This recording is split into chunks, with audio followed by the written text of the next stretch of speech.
Assalamualaikum warahmatullahi wabarakatuh. Perkenalkan, nama saya Farudi Putra dengan NIM C1D122011. Saya dari Prodi Bisnis Digital Fakultas Ekonomi dan Bisnis Universitas Jambi. Pada video kali ini saya akan membahas terkait tugas UTS saya di mata kuliah Customer Relationship Management. Langsung saja ke materi yang pertama, yaitu saya bekerja di sebuah perusahaan e-commerce GoTo sebagai manajer business development dan bertanggung jawab untuk mengelola portofolio pelanggan. Saya akan menceritakan bagaimana saya akan menggunakan riwayat transaksi belanja atau transaction history untuk pelanggan, mengidentifikasi segmen pelanggan. Dari hasil segmentasi tersebut, saya akan meningkatkan penjualan dan meningkatkan loyalitas pelanggan menggunakan segmentasi berdasarkan kebiasaan belanja pelanggan. Langsung saja, sebagai manajer bisnis development di GoTo, saya akan menggunakan riwayat transaksi belanja pelanggan untuk mengidentifikasi segmen pelanggan dan meningkatkan penjualan serta loyalitas pelanggan dengan menggunakan segmentasi RFM.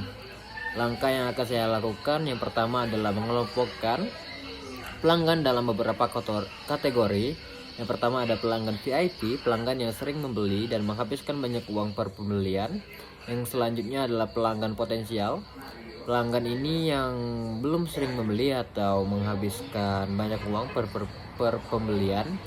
Selanjutnya ada pelanggan setia, yaitu pelanggan yang sering membeli tetapi tidak selalu menghabiskan banyak uang untuk per pembelian. Selanjutnya yang keempat ada pelanggan hibernating, yaitu pelanggan yang sudah lama tidak melakukan pembelian. Dan yang terakhir ada pelanggan lost, yaitu pelanggan yang tidak pernah membeli lagi. Selanjutnya yang kedua, saya akan meningkatkan penjualan dengan menawarkan promosi dan diskon. Saya menawarkan promosi dan diskon kepada setiap kelompok pelanggan. Misalnya saya menawarkan diskon kepada pelanggan VIP untuk produk baru, atau menawarkan kode promo gratis ongkir kepada pelanggan potensial. Meningkatkan interaksi dengan pelanggan, berinteraksi dengan pelanggan secara lebih personal dengan mengirim email dan pesan yang relevan dengan minat dan kebiasaan belanja mereka. Dan yang terakhir, meningkatkan pengalaman pelanggan. Saya akan menawarkan layanan yang lebih baik kepada segmen pelanggan yang berbeda. Misalnya saya dapat menawarkan layanan pelanggan premium kepada pelanggan VIP.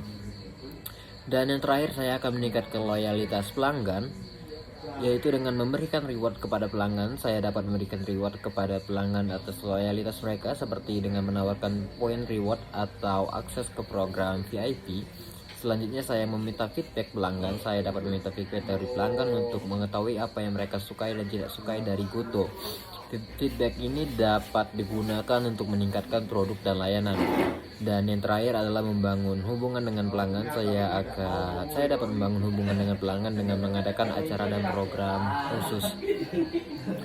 Selanjutnya yang kedua adalah saya memiliki perusahaan jasa foto produk.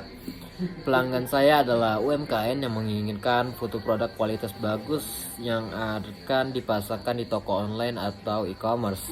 Untuk mendapatkan klien saya akan memasang iklan di Facebook menggunakan Facebook Ads. Saya akan menceritakan bagaimana saya akan menghitung biaya akuisisi per pelanggan. Langkah-langkah yang pertama, saya akan mencatat semua biaya iklan di Facebook Ads. Saya selama periode tertentu seperti 1 bulan. Selanjutnya saya akan hitung biaya rata-rata per konversi atau pelanggan baru dengan membagi total biaya iklan dengan jumlah konversi. Rumusnya yaitu total biaya iklan Facebook Ads per jumlah konversi sama dengan biaya akuisisi pelanggan atau CAC. Contohnya, saya menghabiskan 1 juta rupiah untuk iklan Facebook Ads selama 1 bulan. Saya mendapatkan 20 konversi, yaitu pelanggan baru dalam 1 bulan. Cara menghitungnya adalah 1 juta itu dibagi dengan 20 orang, berarti semua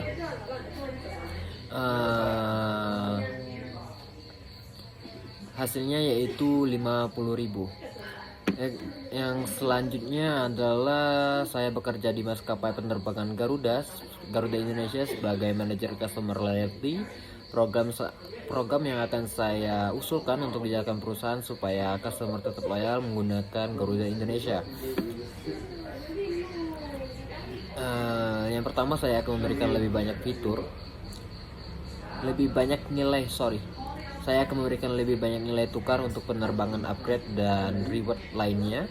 Memberikan manfaat dan reward yang lebih eksklusif untuk member Garuda Miles di tier yang lebih tinggi.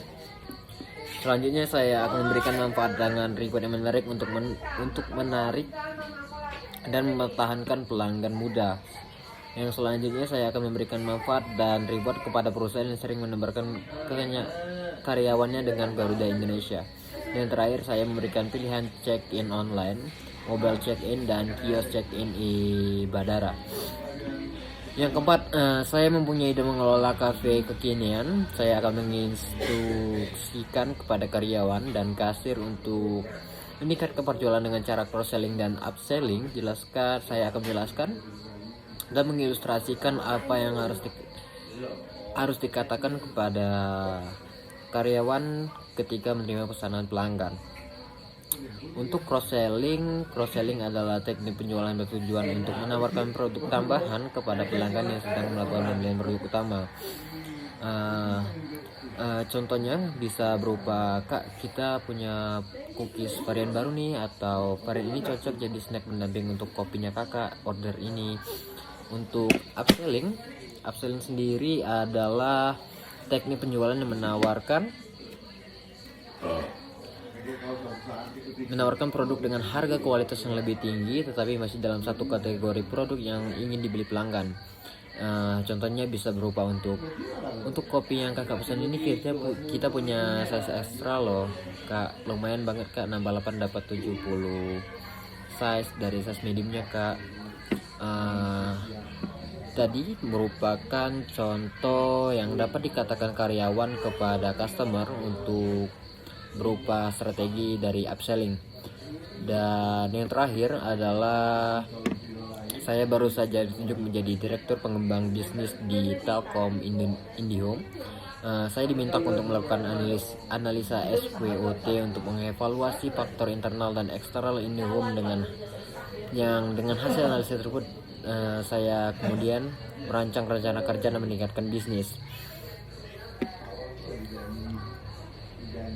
Baik, yang pertama ada jaringan fiber optik terbesar di Indonesia, merek yang kuat dan terpercaya, basis pelanggan yang besar, beragam produk dan layanan, dan yang terakhir dukungan pelanggan yang baik. Selanjutnya ada harga yang relatif mahal dibandingkan kompetitor, kualitas layanan tidak sesuai konsisten, dan kurang inovasi dalam produk dan layanan. Selanjutnya ada pertumbuhan pasar internet broadband yang pesat, meningkatnya permintaan untuk layanan streaming, perkembangan teknologi baru seperti 5G dan Internet of Things, dan yang terakhir peluang untuk bermitra dengan perusahaan lain, ekspansi ke pasar baru. Selanjutnya ada persaingan yang ketat dari operator lain dan gangguan jaringan, dan yang terakhir adalah krisis ekonomi.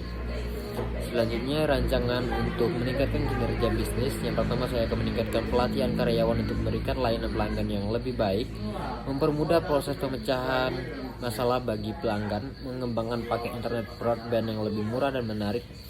Yang selanjutnya ada menawarkan layanan streaming yang lebih beragam, dan yang terakhir bermitra dengan perusahaan lain untuk menawarkan produk dan layanan yang lebih lengkap. Baik, saya kira cukup sekian terkait tugas saya yang dapat saya sampaikan di mata kuliah Customer Relationship Management. Saya akhiri, lebih kurang saya mohon maaf. Saya akhiri, wassalamualaikum warahmatullahi wabarakatuh. Terima kasih.